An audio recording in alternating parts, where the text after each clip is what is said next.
주인공인 고은찬, 이 사람은 남장 여자 캐릭터죠. 이런 경우가 많고, 영화 왕의 남자의 군길같이 여성적인 남성 캐릭터도 순정 만화의 초기 역사부터 항상 함께해 왔습니다.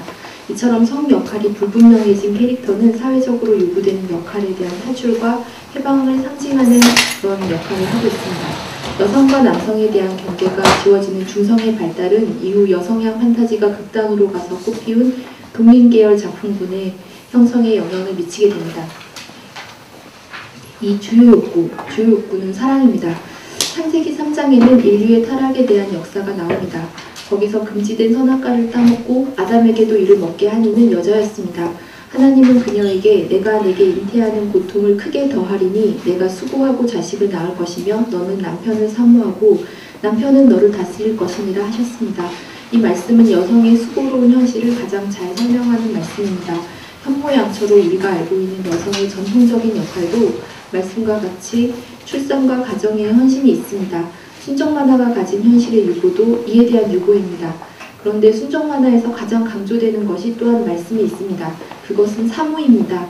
다만 여성형 판타지에서는 이것이 사랑하고 사랑받는 것으로 변형되었습니다. 사랑받는 것, 더 나아가 숭배받는 것은 매우 강력한 꿈입니다. 이것은 무엇임에도 불구하고 너이기 때문에 사랑한다는 주제어로 표현될 수 있습니다. 커피 프린스 1호점이나 왕의 남자에서 남자가 남자를 사랑하는 이유는 남자임에도 불구하고 너이기 때문에 사랑한다입니다. 이에 열광한 사람은 대부분 여성 팬이었습니다. 이 주제어는 여성들이 나쁜 남자에게 매료되는 단초를 제공하기도 합니다. 방해물이 있어야 사랑의 환상이 강력해지기 때문입니다. 3. 사명, 좋은 동역자 되기입니다. 성경에서 여성에 대한 언급으로 우선되고 있는 것은 타락기사 이전의 창세기 2장에 기술된 창조의 목적입니다. 여호와 하나님이 가라사대 사람의 독처하는 것이 좋지 못하니 내가 그를 위하여 돕는 배필을 지으리라. 이 말씀은 하나님이 아담을 만드시고 하신 평이자 또 여성을 만드시려는 계획에 대한 말씀입니다. 하나님이 보시기에 사명을 수행하도록 만든 아담이 혼자 거하는 것이 좋지 않았습니다. 그에게는 돕는 배필이 필요했습니다. 성경에서 돕는다는 동사는 하나님과 예수님을 묘사할 때 쓰이는 고귀한 단어입니다. 성경에서 말하는 여성의 존재 의미는 사명을 완수하도록 돕는 동역자입니다. 순정 만화는 서사 만화입니다. 서사는 이야기의 타당한 결말을 요구합니다. 순정 만화가 여성 판타지를 극대화시키면서 현실에서 탈출을 하게 하고 환상을 경험하게 했다면 이제 그 이야기가 만족스럽게 끝나기 위한 준비도 필요합니다. 그것은 탈출과 환상의 경험 가운데 현실에서 힘들었고 상처받았던 것이 치유되고 다시 현실로 설득력 있게 복귀하는 것입니다. 순정 만화가 이를 위해 발전시킨 주요한 성장 플롯의 핵심에는 돕는 동역자의 모습이 있습니다. 완벽한 것 같지만 불완전한 요소가 있었던 남자 주인공과의 사랑을 통하여 그를 회복시키고 자신도 성장한다. 이것이 순정 만화에서 대대로 흐르는 가장 고전적인 주제입니다. 물론 주체가 여성이기 때문에 자신이 성장한다의 무게중심이 많이 있기도 하지만 그를 회복시킨다의 무게가 쏠린 작품, 이를테면 김혜린의 불의 검이나 하와타리 사케 내 사랑 앨리스 등을 들 수 있습니다. 이것들이 보다 완성도 있는 작품으로 평가되는 경우가 많았습니다. 앞서 서술한 유보된 현실과 사랑은 사실상 말씀에 대한 거부의 기초를 두고 있습니다.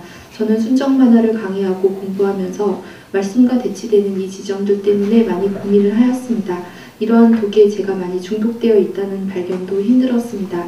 그러나 순정 만화가 가진 서사의 종결점이 어디로 향하는 것인가에 앞으로 희망이 있다고 발견하기도 했습니다. 공감과 즐거움과 감동과 깨달음이 있는 가장 좋은 이야기를 앞으로 연구하고 개발하겠습니다. 안녕하세요. 저는 성균관대 사회과학 계열 08학번 오진우라고 합니다. 저는 장은영 목사님과 서양 철학사 책으로 철학 스터디를 하고 있습니다. 서양 철학사인 만큼 고대 철학, 중세 철학, 근대 철학으로 나누어져 있는데 이 중에서 고대 철학, 그 중에서도 아티카 철학이라고 불리는 소크라테스, 플라톤, 아리스토텔레스의 사상에 대해 말씀드리려고 합니다. 먼저 소크라테스는 기원전 5세기경 그리스 아테네에서 활동했습니다. 소크라테스는 철학사에 있어서 굉장히 중요한 의의를 가집니다. 소크라테스 이전의 철학자들이 자연에 관심을 두고 만물의 생성과 근원을 탐구했다면 소크라테스는 탐구의 대상을 인간으로 바꾸었다고 할 수 있습니다. 말하자면 소크라테스의 궁극적인 관심은 인간이 어떻게 하면 선하고 가치 있는 삶을 살아갈 수 있는가에 관한 것이었습니다. 소크라테스는 책을 쓰기보다는 한 사람 한 사람에게 깨우침을 주고 싶어 했습니다. 매일매일 길거리로 나와 아무 사람이나 붙잡고 사람들에게 대화를 걸어 이것저것 꼬리에 꼬리를 무는 질문을 던졌습니다.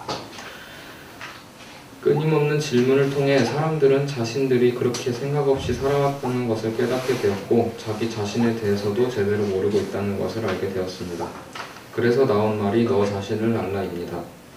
그렇지만 사람들은 자신들에게 쓴소리를 하는 사람들을 미워하기 십상입니다. 결국 소크라테스는 청년들을 타락시키고 신을 모독한 자라고 하여 죽임을 당하였습니다. 플라톤은 소크라테스의 제자 중에 한 명이었습니다. 플라톤은 소크라테스가 부당한 판결로 죽임을 당한 것을 보면서 민주주의와 인간의 윤리에 대해 크게 회의감을 느꼈습니다. 그래서 플라톤의 철학 역시 가치와 선의 문제에서 시작되었고 인간과 윤리에 관한 것이었습니다. 그리고 윤리에 관해서 소크라테스가 현명해라, 그러면 너는 선하다 라고 했던 말을 토대로 지혜와 현명함이라는 것을 어디서부터 찾을 수 있는가를 탐구했다고 볼 수 있습니다. 그러나 선하기 위해서는 현명해야 하는데 이 현명함이 대체 어디서부터 오는 것인지 쉽게 찾지 못했습니다. 결국 이 문제는 진리와 연결될 수밖에 없었습니다. 철학이란 원래 진리를 탐구하는 학문입니다. 그리고 플라톤은 그 유명한 이데아론을 창설하고 이데아라는 개념을 가지고 진리를 탐구하고 선이 어디서 오는가를 찾으려 했습니다. 이데아는 비공간적, 무시간적, 변치 않는 어떤 것입니다. 즉 이데아는 관념적인 어떤 것입니다. 그렇지만 플라톤은 이 물질적인 현실은 언젠가 지나가 버릴 것을 알았기 때문에 관념적인 이데아야말로 세상을 사는 기준이라고 주장합니다. 어떻게 보면 이데아는 신과도 비슷한 개념입니다. 그리고 세상의 모든 사물은 결국 어디서 오는가, 선이란 결국 어디서부터 비롯되는가에 대해 설명하게 됩니다. 즉 모든 것은 세상 저편에 있는 이데아로부터 떨어져 나오는 것입니다. 각각의 사물은 세상 저편에 있는 각각의 이데아로부터 나온다고 합니다.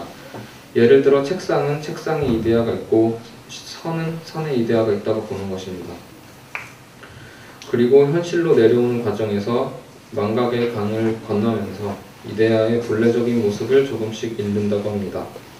그래서 예를 들어 다양한 형태의 책상은 책상의 이데아의 본래적인 모습에서 조금씩 변형되어 있지만 그래도 이데아의 모습을 완전히 잃지 않았기 때문에 우리가 서로 다른 형태의 책상을 보고도 결국 그것이 책상이라는 것을 안다는 것입니다. 그리고 선의 이데아에서 선이라는 것이 현실 세계로 오면서 조금씩 변형되지만 결국 선이란 것이 보편적인 어떤 것에서 비롯된다는 것입니다. 한편 아리스토텔레스는 플라톤의 제자입니다. 그런데 보통 플라톤은 관념론자이고 아리스토텔레스는 경험론자로 알려져 있습니다. 우선 아리스토텔레스가 플라톤에 비해 현실 세계를 많이 추구했기 때문인데요. 하지만 이것은 피상적인 말입니다. 조금 더 깊이 들어가 보면 아리스토텔레스는 플라톤의 관념론에 반발하여 개별적인 사물을 추구하긴 하지만 결국은 플라톤의 이데아론에 가까워집니다. 플라톤이 구체적인 사물보다 관념적인 이데아가 더 먼저 존재하는 것이라고 했던 반면에 아리스토텔레스는 구체적인 사물과 현실이 더 먼저 존재한다고 했습니다. 그리고 플라톤이 관념적인 이데아를 통해 보편적인 것을 설명하려고 했다면 아리스토텔레스는 개별적인 사물과 현실에 관심을 두었습니다.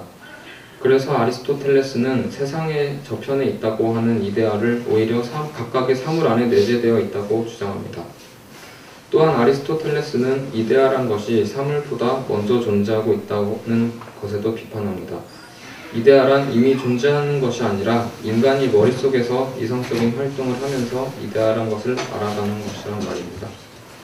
그리고 이데아란 말 자체도 관념적인 것이라 생각하고 형상과 진료라는 개념을 통해 진짜 현실의 사물들을 설명하려고 했고 이것을 진료형상설이라고 합니다. 진료라는 것은 사물을 만드는 재료를 뜻하고 형상이란 것은 재료를 통해 만들어진 것들을 말합니다. 그런데 형상이란 것이 바로 이데아와 비슷한 것을 단지 말만 바꾸고 그 성격을 관념적인 것이 아니라